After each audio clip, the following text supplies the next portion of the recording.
Hello dear students, welcome to our new lectures number 12 of solid state। ठीक, आज इस lecture में हम लोग क्या जानने वाले हैं देखते हैं। तो आज इस लेक्चर में हम लोग जानेंगे finding the simple formula of A compound, यानी कि कोई भी कंपाउंड रहेगा उसके स्ट्रक्चर के बारे में हमें जानकारी दी जाएगी और उसके बाद हमें उसका क्या निकालना होगा, फॉर्मूला निकालना होगा, सिंपल फॉर्मूला। ठीक, तो ये क्या है, इसके बारे में हम लोग डिटेल से जानते हैं और कैसे निकलेगा ये भी जानते हैं। उसके लिए सबसे पहले हम लोग को कुछ बातें जाननी होगी जो महत्वपूर्ण है। इसको फॉर्मूला को पहले निकालने से पहले हमें एज्यूम करना होगा, assume the number of particles which form the close packing. Question में कुछ ऐसे पैटर्न वहां पर दिए होंगे, कुछ ऐसे वहां पर बातें दी गई होगी जहां पर हमें जरूरत पड़ेगा वहां पर नंबर्स को यहाँ पर एज्यूम करने के लिए कि वहां पर कितना नंबर हो सकते हैं पार्टिकल्स का। तो सबसे पहले हम उस पार्टिकल्स के नंबर को एज्यूम करेंगे, मान लेंगे कि n है या p है, कुछ भी मान के चलेंगे हम लोग। और किसके नंबर को हम लोग मानेंगे, तो which form the close packing, यानी कि जो क्लोज पैकिंग को बनाता है तो उसी के नंबर को हम लोग एज्यूम करेंगे या मान के चलेंगे। जैसे में क्लोज पैकिंग में HCP हो गया, CCP हो गया, इसके अलावा अगर BCC या FCC, इस तरह से कुछ भी हो सकता है, या सिंपल या प्रिमिटिव यूनिट सेल भी हो सकता है। तो उसके पार्टिकल्स को हम लोग क्या मानेंगे, एज्यूम कर लेंगे। उसके बाद और ये है number of particles in close packing. जो क्लोज पैकिंग में पार्टिकल्स का नंबर होता है वो किसके इक्वल होता है, नंबर ऑफ ऑक्टाहेड्रल वर्ड्स या बोले तो ऑक्टाहेड्रल साइट्स, दोनों एक ही चीज है। तो number of particles in close packing में जो नंबर्स ऑफ पार्टिकल्स होते हैं किसके इक्वल होते हैं, तो ऑक्टाहेड्रल वर्ड्स के। और साथ में हम लोग ये भी जानते हैं कि नंबर ऑफ टेट्राहेड्रल जो वर्ड्स है वो जो उसका नंबर होता है ट्वाइस होता है ऑक्टाहेड्रल वर्ड्स का, यानी कि 2 into number of octahedral words. अगर बात करें नंबर ऑफ टेट्राहेड्रल वर्ड्स का, तो देखिए यहां पर जो टेट्राहेड्रल वर्ड्स है ऑक्टाहेड्रल वर्ड्स का क्या है, ट्वाइस है। तो और ऑक्टाहेड्रल वर्ड्स क्या है, तो नंबर ऑफ पार्टिकल्स के इक्वल है। तो यहां पर क्या हो जाएगा, ये भी इक्वल हो जाएगा 2 into number of particles in close packing. ठीक, तो यहां पर ये हो जाएगा, ये तो बात समझ में आ गई। इसके अलावा और कुछ बातें हमें लोग को जानना पड़ेगा कि आयनिक सॉलिड के अंदर अगर बात करें हम लोग, तो वहां पर जो लार्जर आयंस होगा, तो लार्जर आयंस वहां पर निगेटिव होगा। निगेटिव यानी कि यहां पर एनायंस भी हम लोग यहां पर लिख सकते हैं, एनायंस। तो लार्जर आयंस कौन होते हैं, एनायंस होते हैं, या एनायंस क्या होता है, निगेटिव होते हैं। ठीक, तो लार्जर आयंस एनायंस होंगे, यानी कि negative anions form structure with close packing. जो एनायंस होंगे वो क्या होंगे, लार्जर आयंस होंगे। ठीक, और ये क्या करेंगे, एक क्लोज पैकिंग का स्ट्रक्चर बनाएंगे। कोई भी आयनिक सॉलिड हो, उस आयनिक सॉलिड में कोई भी क्रिस्टल पैकिंग रहेगा, उस पैकिंग का, उस स्ट्रक्चर का निर्माण कौन करेगा, तो जो लार्जर आयंस है वो उसका निर्माण करेगा, यानी कि एनायंस। इसके अलावा वेल स्मॉलर, जबकि स्मॉलर आयंस, तो स्मॉलर आयंस कौन रहेंगे, तो पॉजिटिव। एनायंस का जो साइज रहेगा बड़ा रहेगा, जो पॉजिटिव यानी कि केटायंस होंगे इसका साइज क्या होगा, तो इसका साइज एनायंस की तुलना में कंपैरिजन में छोटा होगा। Occupy vacancies. तो इस लाइन का ये मतलब है कि स्ट्रक्चर कोई भी हमारा क्लोज पैकिंग हो तो उस क्लोज पैकिंग का जो स्ट्रक्चर है वो किससे मिलकर बनेगा, तो लार्जर आयंस की सहायता से, यानी कि एनायन से मिलकर बनेगा। और उस क्लोज पैकिंग के अंदर जो वैकेंसी होगी, यानी कि वैकेंट स्पेस होगा, उस वैकेंट स्पेस में क्या होता है, तो केटायंस होता है, और केटायन का साइज क्या होता है, तो एनायंस के कंपैरिजन में छोटा होता है। और एक किसमें रहेगा, तो वैकेंसी में। एक बात हम लोग समझ गए, इन्हीं बातों के आधार पर हम लोग फॉर्मूला निकालना सीखेंगे। तो ये क्लियर है, आगे बढ़ते हैं अब हम लोग। तो आगे हम लोग को अब देखना है, अब यहाँ पर हम लोग क्वेश्चन करके देख लेते हैं कि कैसे कैसे क्या करना है। तो अब देखते हैं यहाँ पर एक compound is form by 2 elements P and Q। एक कंपाउंड है जो कि 2 एलिमेंट से मिलकर बना है, P और Q से। उसका नाम में माना गया है कि P और Q है वो एलिमेंट्स। एटम्स ऑफ Q, जो एटम ऑफ Q है वो है एनायंस के रूप में मैक HCP लैटिस, और जो क्या करता है, HCP लैटिस का निर्माण करता है। And those the elements P, और जो P का एलिमेंट्स है, P एलिमेंट्स का एटम वो क्या है, केटायंस है, और ये टेट्राहेड्रल वर्ड्स में ऑक्युपाई किए हुए हैं। तो what is the formula of compound. ठीक, ये तो क्वेश्चन समझ गए कि पी और क्यू एलिमेंट से बना हुआ कोई कंपाउंड है, और जो उसका क्या बोलते हैं यहाँ पर जो क्यू है, क्यू एलिमेंट्स का जो एटम है वो क्या है, तो एनायंस के रूप में है, और ये क्या कर रहा है, HCP जो क्लोज पैकिंग है उसका फॉर्मेशन कर रहा है। इसके अलावा जो एलिमेंट्स पी के एटम है वो किस रूप में है, केटायंस के रूप में है, और एक क्या है, टेट्राहेड्रल बॉन्ड्स को ऑक्युपाई किए हुए है। और हमें अब क्या ज्ञात करना है, इस कंपाउंड का फार्मूला ज्ञात करना है। क्वेश्चन तो हम लोग समझ गए, ठीक। अब इसको फार्मूला यहां पर निकालने के लिए अब हमें क्या क्या चाहिए, स्टेप बाय स्टेप चलते हैं। तो सबसे पहले हम शुरुआत में हम लोग यहाँ पर देखे हैं कि यहाँ पर हमें पहले क्या करना है, नंबर एज्यूम कर लेना है किसका, जिस एटम या जिस पार्टिकल से क्लोज पैकिंग स्ट्रक्चर बना है। तो यहां पर ध्यान दीजिए, क्वेश्चन में यहां पर जो HCP स्ट्रक्चर किससे बना हुआ है, तो एटम ऑफ क्यू से बना हुआ है, जो क्यू एलिमेंट्स है उसके एटम से। तो उसी के एटम ऑफ नंबर को हम लोग क्या करेंगे, नंबर ऑफ एटम को एज्यूम करेंगे। तो यहां पर मान के चलते हैं, लेट द नंबर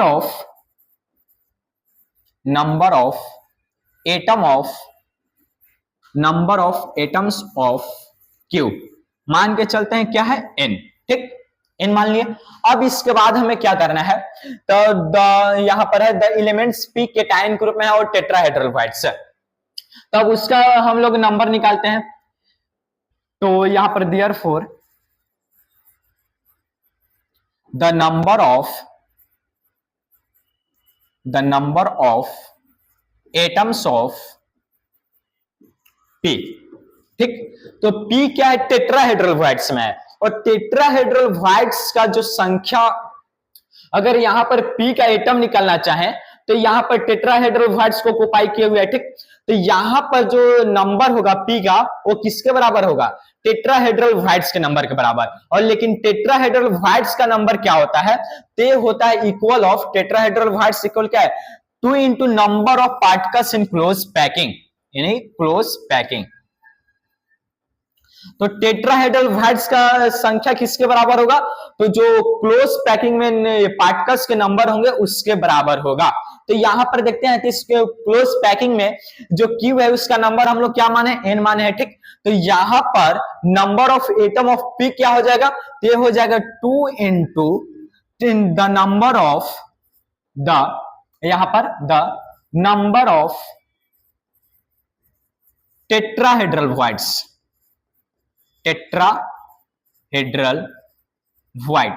ठीक। और अब इसके बाद हम लोग नेक्स्ट स्टेप चलेंगे, तो ये क्या हो जाएगा, 2 into, और टेट्राहेड्रल बॉन्ड्स का जो नंबर होता है किसके बराबर होता है, ऑक्टाहेड्रल बॉन्ड्स का, और ये ऑक्टाहेड्रल बॉन्ड्स का 2 गुना होता है, ठीक। तो ऑक्टाहेड्रल बॉन्ड्स किसके बराबर होता है, तो पार्टिकल्स के नंबर के इक्वल होता है, और उस पार्टिकल्स का जिस पार्टिकल से क्लोज पैकिंग का फॉर्मेशन होता है। तो यहाँ पर क्लोज पैकिंग का फॉर्मेशन किससे हुआ है, क्यू से। क्यू का नंबर माने हम लोग n, तो टेट्राहेड्रल बॉन्ड्स का नंबर कितना हो जाएगा, तो 2n, कितना हो जाएगा, तो यहां पर 2n हो जाएगा। बिल्कुल क्लियर है हमारा, ठीक। इस तरह से उसी बात को हम लोग लेके चले हैं। अब चले देखें, यहां पर ये तो हमें निकल गया p का नंबर और q का नंबर। अब q और p का नंबर निकल गया, तो इसके बाद हमें क्या करना है, इन दोनों के नंबर का रेशियो निकालना है, ठीक। तो अब रेशियो निकालते हैं, ratio of number of p and q। तो यहां पर p एंड q का निकालते हैं। तो यहां पर p पहले लिख रहे हैं, तो यहां पर 2n पहले आ जाएगा और इस टू n। तो यहां पर रेशियो इसका क्या आ जाएगा, 2:1, इस तरह से रेशियो आ जाएगा, ठीक। अब इस रेशियो की सहायता से अब हम लोग फॉर्मूला निकाल लेंगे। Hence the formula of compound, तो जो कंपाउंड का फॉर्मूला वो हमारा हो जाएगा अब, ए 2 किसके लिए, p के लिए, और 1 किसके लिए, q के लिए। तो p के साथ 2 लिख देंगे और q के साथ 1, और इस तरह से हमारा ये फॉर्मूला निकल आया, the formula of compound P2Q। Clear. एक बार और हम लोग देख लेते हैं। पहले क्या करना है हमें, तो पहले हमें जितने भी पार्टिकल्स दिए हुए रहेंगे उसका नंबर ज्ञात करना है, ठीक। नंबर ज्ञात करने के बाद उसके बाद हमें क्या करना है, रेशियो निकालना है। जो रेशियो आ जाएगा तो उस नंबर के साथ रेशियो को रख देना है, वही हमारा सिंपल फॉर्मूला हो जाएगा उस कंपाउंड का। नंबर निकालने के लिए क्या करते हैं, तो नंबर निकालने के लिए पार्टिकल्स का नंबर निकालें तो उसके लिए हम लोग सबसे पहले क्या किए हैं, तो जो जिस पार्टिकल्स की सहायता से क्लोज पैकिंग का फॉर्मेशन हुआ है उसके पार्टिकल्स के नंबर को हम लोग एज्यूम कर लिए हैं, मान के चले हैं, तो मान के चले n, ठीक। उसके बाद जैसे जैसे उसमें कही गई रहेगी वैसे हम लोग चलेंगे। तो यहाँ पर जो दूसरा एलिमेंट्स का एटम है वो क्या है, वो टेट्राहेड्रल क्वार्ट्ज को ऑक्यूपाई किए हुए है, तो अब उसका नंबर निकालेंगे। तो हम लोग जानते हैं द नंबर ऑफ एटम्स, यहाँ पर हम लोग देखे हैं तो जो यहाँ पर नंबर ऑफ एटम्स रहेगा यहाँ पर टेट्राहेड्रल क्वार्ट्ज, तो number of particles in close packing, यानी कि क्लोज पैकिंग में जो नंबर रहेगा उसका दोगुना रहेगा, ठीक। और जो टेट्राहेड्रल क्वार्ट्ज है किसका, यहाँ पर नंबर ऑफ पार्टिकल्स का दोगुना। तो नंबर ऑफ यहाँ पर नंबर ऑफ पार्टिकल्स कितने हैं, तो नंबर ऑफ पार्टिकल्स यहाँ पर है n, तो कितना हो जाएगा 2n, ठीक। इस तरह से 2n आ गया और यहाँ पर हमने रेशियो निकाल के रख दिया p2q, एकदम सिंपल है, क्लियर। अब इसी तरह आगे बढ़ते हैं, ठीक।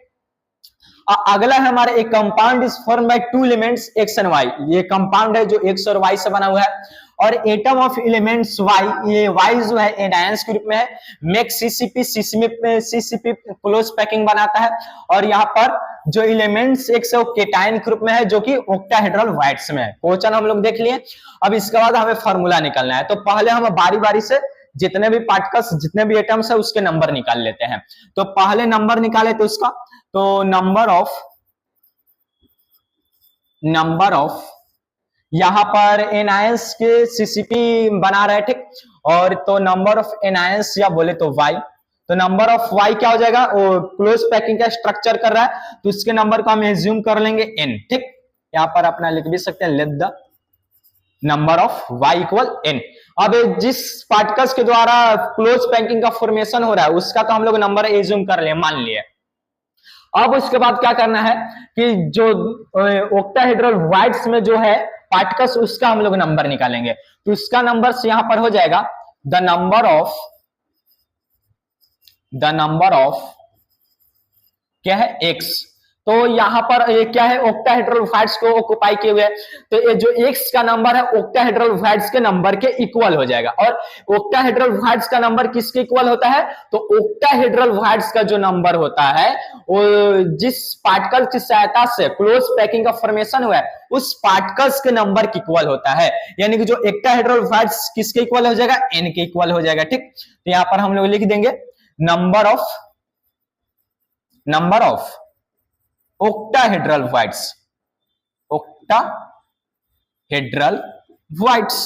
ठीक।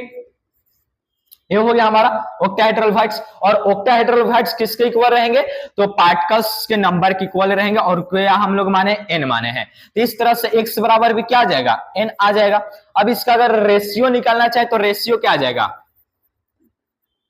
तो इसका ratio of x and y, x इसलिए पहले रख रहे हैं तो x के केटायन है धनायन और y के एनायन, और किसी भी फॉर्मूला में हम लोग केटायन को पहले एनायन को बाद में रखते हैं, इसलिए x और y, x पहले y बाद में। अब देखते हैं यहाँ पर तो क्या आ जाएगा रेशियो n:n, तो क्या आ जाएगा 1:1।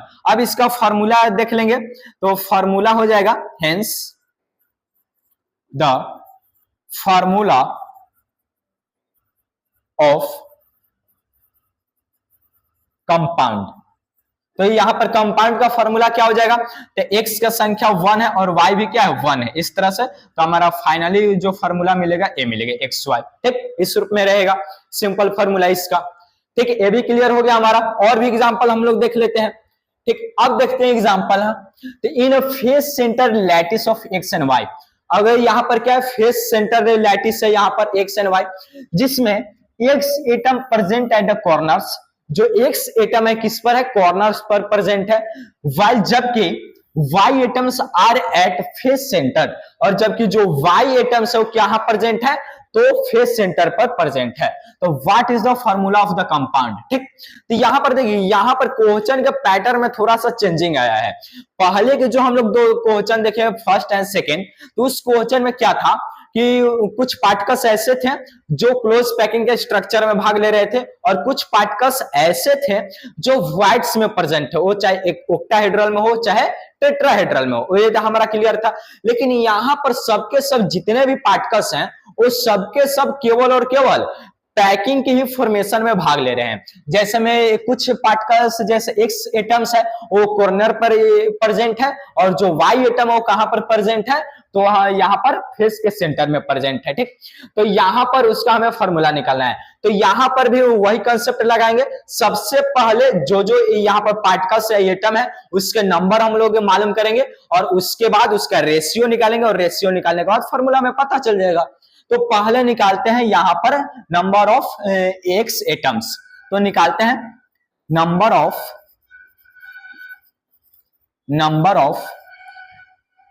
X atoms. ठीक, तो यहां पर देखते हैं। इसके लिए पहले एक बात हम लोग थोड़ा बहुत कुछ रिवाइज कर लें। अगर मान के चलते एक क्यूब है, ठीक, तो यहां पर ये जो क्यूब यूनिट सेल है, तो क्यूब यूनिट सेल में यहां पर क्या होता है कि जो भी कॉर्नर पर पार्टिकल्स होते हैं, मान के चलते यहां पर इस कॉर्नर पे एक पार्टिकल्स है, ठीक, तो यहां पर जो भी कॉर्नर पर पार्टिकल्स होते हैं, तो 8 अन्य यूनिट सेल के साथ, यानी कि एक इसके साथ और 7 अदर रहेंगे, तो टोटल 8 यूनिट सेल के साथ अपने पार्ट को कंट्रीब्यूट करते हैं। तो यहां पर इस तरह से, यहां पर कुछ इसके यहां पर इस तरह से एक आ जाएगा। यहां पर बात किया जाए तो कुछ एटम्स हमारे इस तरह से हो जाएंगे। यहां पर आप लोग ध्यान दीजिएगा, इस तरह से हो जाएगा हमारा एक एटम। ठीक, एक हमारा फर्स्ट क्यूब है जिसके सेंटर पे से ये पार्टिकल्स है, इसके बगल में एक और क्यूब आ गया, 2 क्यूब। तो यहां पर इसी तरह से इसके जस्ट बैक साइड में भी रहेगा, इसके बैक साइड में भी रहेगा, ठीक, और फिर इसको ऊपर में भी एक एक रहेगा। इस तरह से जो पार्टिकल्स है कि इस तरह से अगर एज्यूम करें हम लोग कि जैसे अभी कितने के बीच में है, 2 के बीच में, इसी तरह इसके पीछे भी एक हो सकता है, फिर इस क्यूब के भी एक पीछे हो सकता है। तो अब एक लेयर में कितने क्यूब आ गए, 4, और फिर इसके ऊपर से 4 दूसरे लेयर में आ जाएंगे क्यूब। इस तरह से जो एक पार्टिकल्स है ये टोटल कितने यूनिट सेल के संपर्क में आ जाएंगे, कांटेक्ट में, तो टोटल 8 यूनिट सेल के संपर्क में आ जाएंगे। ठीक, और हर एक यूनिट सेल के, इस हर एक यूनिट सेल में जो एटम है इसका बराबर बराबर भाग क्या होगा, कंट्रीब्यूट करेगा। तो यहां पर 8 यूनिट सेल के साथ क्या करे, कंट्रीब्यूट करा, और वो भी बराबर बराबर। तो बराबर कैसे होगा, तो जब इसको बराबर 8 भाग में बांटेंगे तब ना सभी भाग में बराबर बराबर इसका चला जाएगा, और वो कौन सा भाग जाएगा, तो 1/8 पोर्शन जो है वो हर एक क्यूब को मिलेगा। एक हमारा यहाँ पर एटम है जो अन्य टोटल 8 एटम के साथ कंट्रीब्यूट कर रहा है, तो और हर एक एटम में इसका बराबर पोर्शन जाएगा, तो इसका इक्वल इक्वल जा रहा है, तो इक्वल अगर डिवाइड करेंगे तो टोटल कितना जाएगा, इसका हर एक यूनिट सेल में 1/8 पोर्शन जाएगा। एक क्लियर है हमारा। तो अब इसी से हम लोग यहाँ पर नंबर निकालेंगे। तो जो एक से कहां पर है, कॉर्नर पर है, और कॉर्नर पर जो रहता है तो कितना कंट्रीब्यूट करता है यूनिट सेल में, 1/8, और ऐसे ऐसे कितने कॉर्नर होते हैं एक यूनिट सेल में या क्यूबिक यूनिट सेल में, तो ऐसे टोटल हमारे रहेंगे 8। टोटल कितना हो जाएगा, तो 8 यहां पर हो जाएगा कॉर्नर। तो टोटल यहां पर अगर नंबर निकालना चाहे हम लोग, तो यहां पर अगर नंबर निकालना चाहे एक्स का, तो टोटल यहां पर 8 कॉर्नर्स, कितने कॉर्नर्स, 8, और हर एक कॉर्नर पर जो एटम है एक यूनिट सेल में उसका कितना कंट्रीब्यूशन है, तो 1/8। तो इसी तरह हम सभी 8 कॉर्नर का कंट्रीब्यूशन निकालेंगे यहाँ पर, तो टोटल हमें कितना मिल जाएगा, 1 मिल जाएगा। यानी कि एक्स जो एटम है एक यूनिट सेल के अंदर, उसका टोटल कितने एटम है, तो 1 एटम है। एक्स का तो हम लोग निकाल लिए। अब हम लोग देखते हैं वाई का। तो वाई का निकालेंगे, नंबर ऑफ वाई एटम। तो नंबर ऑफ वाई एटम में अगर चले हम लोग, तो वाई एटम यहां पर देखिए क्वेश्चन में क्या कर रहा है, फेस सेंटर में है, यानी कि अगर मान के चलिए इस फेस सेंटर में है, ठीक, तो जब भी कोई एटम फेस सेंटर में होता है तो 2 यूनिट सेल के साथ कंट्रीब्यूट करता है, यानी कि एक बार में 2 यूनिट सेल के साथ संपर्क में रहता है।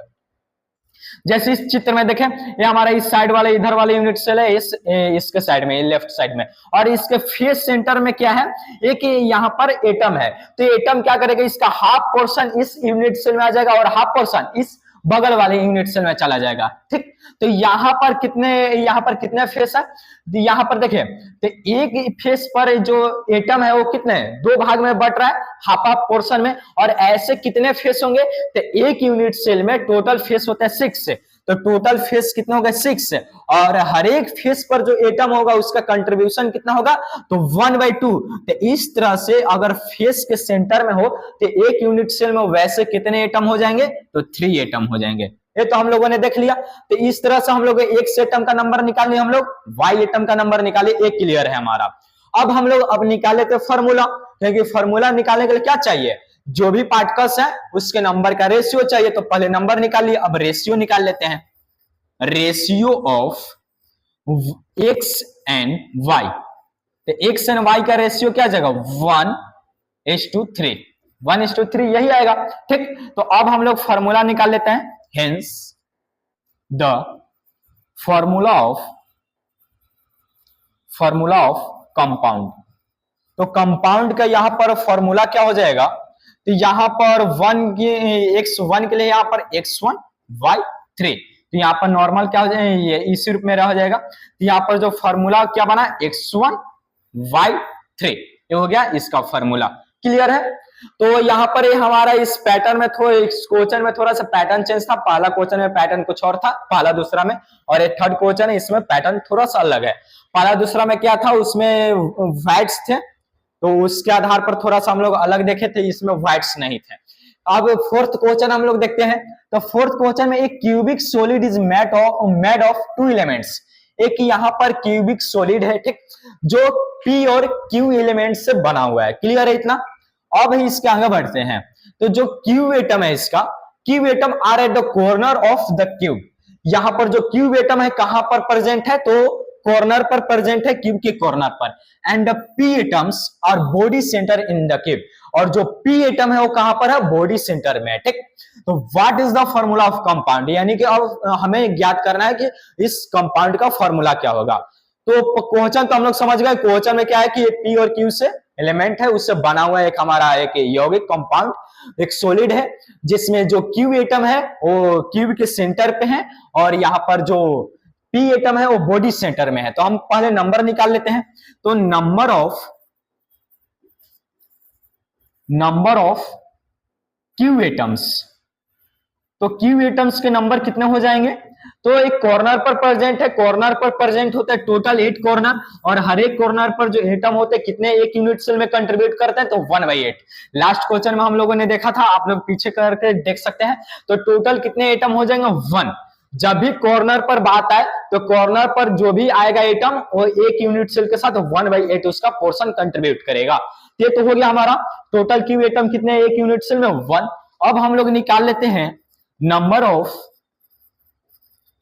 Of P atom.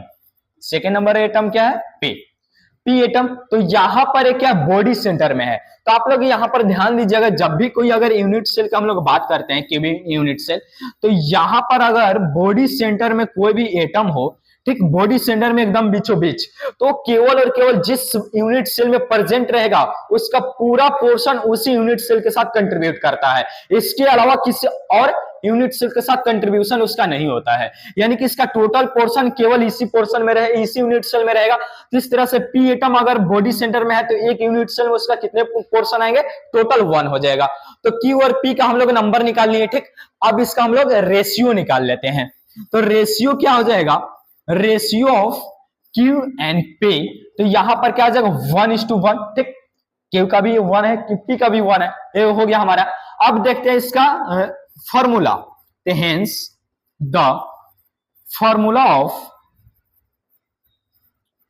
Of compound, तो अगर कंपाउंड का फॉर्मूला देखा जाए तो क्या हो जाएगा x1 y1, यानी कि xy, इस तरह से हमारा हो जाएगा। ठीक, xy, ये हो गया हमारा कंपाउंड का फॉर्मूला xy। अब क्लियर है कैसे कैसे निकाला, आप समझ पा रहे होंगे। हम लोगों ने 4 क्वेश्चन देख लिया। बस क्वेश्चन में जैसे जैसे कहे वैसे वैसे हमें मानते चले जाना है और स्टेप बाय स्टेप बढ़ते जाना है। पहले नंबर निकाल लेना पार्टिकल्स का, उसके बाद उसका रेशियो, और रेशियो निकालने के बाद हमें फॉर्मूला पता चल जाएगा। अब हमारा एक और क्वेश्चन है इसके बाद। एक क्वेश्चन क्या करे, the compound made up of elements A, B and C form crystal in the form of A cubic lattice. यहां पर एक कंपाउंड है जो कि A, बी और सी एलिमेंट से मिलकर बना हुआ है, और ए बी और सी यहां पर क्या कर रहा है, तो क्यूबिक लैटिस का फॉर्मेशन कर रहा है। यहां पर क्वेश्चन हमारा क्लियर है कि ए बी सी तीन टाइप के एलिमेंट से मिलकर एक सॉलिड या कोई भी कंपाउंड बना हुआ है, और क्या कर रहा है, क्यूबिक लैटिस बना रहा है। क्यूबिक यूनिट सेल भी बोल सकते हैं यहां पर हम लोग। तो जो एटम ऑफ ए है, जो ए एलिमेंट का ए है, एटम है, आर एट द कॉर्नर्स। जो ए एटम कहां है, कॉर्नर पर है। आप लोग अब एज्यूम कर लिए होंगे इसका नंबर कितना होगा, कॉर्नर पर है तो ऑफ द क्रिस्टल लैटिस है, क्रिस्टल लैटिस के कॉर्नर पे है। नंबर आप लोग एज्यूम कर लिए होंगे आप अभी तक। तो atom of B are at the centre of body. जो बी है वो कहां है, बॉडी के सेंटर में है। इसका भी नंबर आप लोग के दिमाग में आ गया होगा कि बी का नंबर टोटल कितना होगा। And atom of C are at the face. और जो सी एटम है वो कहां पर है, फेस पर है। तो फेस का भी एटम आप लोग मालूम कर लिए होंगे अब तक। तो अब हम लोग बारी बारी से निकाल लेते हैं एक फिर से। तो number of atoms of A, atoms of A, at का एटम्स का नंबर कितना हो जाएगा एक यूनिट सेल में। तो यहां पर यूनिट सेल के कॉर्नर पर है तो टोटल 8 कॉर्नर, और हर एक कॉर्नर पर जो एटम होता है उसका एक यूनिट सेल में कितना कंट्रीब्यूशन, 1/8। तो यहां पर कॉर्नर पर जब एटम रहते हैं एक यूनिट सेल में टोटल कितने हो जाएंगे, 1 एटम। ठीक, क्लियर है हमारा। अब ये तो ए का हो गया, एटम्स ऑफ ए का 1। अब नंबर ऑफ निकाल लेते हैं हम लोग, number of atoms of B, B का निकाल लेते हैं। तो बी क्वेश्चन में क्या करा है हमारा, क्वेश्चन में कि सेंटर ऑफ बॉडी में है। लास्ट क्वेश्चन में हम लोगों ने देखा था कि सेंटर ऑफ बॉडी में रहे तो उसका जो कंट्रीब्यूशन होता है उसी यूनिट सेल के साथ होता है पूरा पोर्शन, अन्य किसी यूनिट सेल के साथ नहीं होता है, यानी कि ये टोटली 1 हो जाएगा। अब अगर देखा जाए number of atom of C, number of atom of atoms of C, तो यहां पर जो सी एलिमेंट्स का एटम है वो कहां पर, फेस पे है। तो फेस पे है तो जब भी फेस पे होता है तो एक यूनिट सेल में 6 फेस, और वहां पर जब फेस पे रहेगा तो इसका कितना कंट्रीब्यूशन होगा, तो 1/2। तो इस तरह से एक यूनिट सेल में फेस पर रहेगा तो टोटल कितना हो जाएगा, 3 एटम। ठीक, तो ए के बी और सी ये तीनों एटम्स के नंबर हम लोग मालूम कर लिए। अब इसका रेशियो निकाल लेते हैं। तो ratio of A B and C equal 1:1:3। Clear, इतना आ जाएगा। ठीक, अब ये हो गया। तो अब इसके बाद हम लोग को फॉर्मूला भी पता चल गया। Hence the formula of compound. तो इस कंपाउंड का फॉर्मूला क्या हो जाएगा, तो आप लोग बता दीजिए। यहां पर क्या है, ए बी सी। ए का कितना है 1, बी का 3 और सी का 1। तो ये हो गया इसका कंपाउंड का फॉर्मूला A1B3C1। क्लियर। ठीक, तो ये तो हम लोग निकालना सीख गए कि यहाँ पर 2 टाइप्स का हम लोग पैटर्न देखे क्वेश्चन में। फर्स्ट पैटर्न क्या था, तो कुछ ऐसे पार्टिकल्स थे जो क्या कर रहा था, ये क्लोज पैकिंग का स्ट्रक्चर का फॉर्मेशन कर रहा था, तो इसके नंबर को हम लोग एज्यूम कर लिए हैं। और उसके बाद क्या था कि कुछ ऐसे पार्टिकल्स थे जो किसी वाइड्स में ऑक्टाहेड्रल या टेट्राहेड्रल वाइड्स में प्रेजेंट है। तो अगर ऑक्टाहेड्रल वाइड्स में प्रेजेंट है तो नंबर ऑफ पार्टिकल्स का इक्वल हो जाएगा। ठीक, और टेट्राहेड्रल वाइड्स में रहेगा तो twice of number of particles हो जाएगा।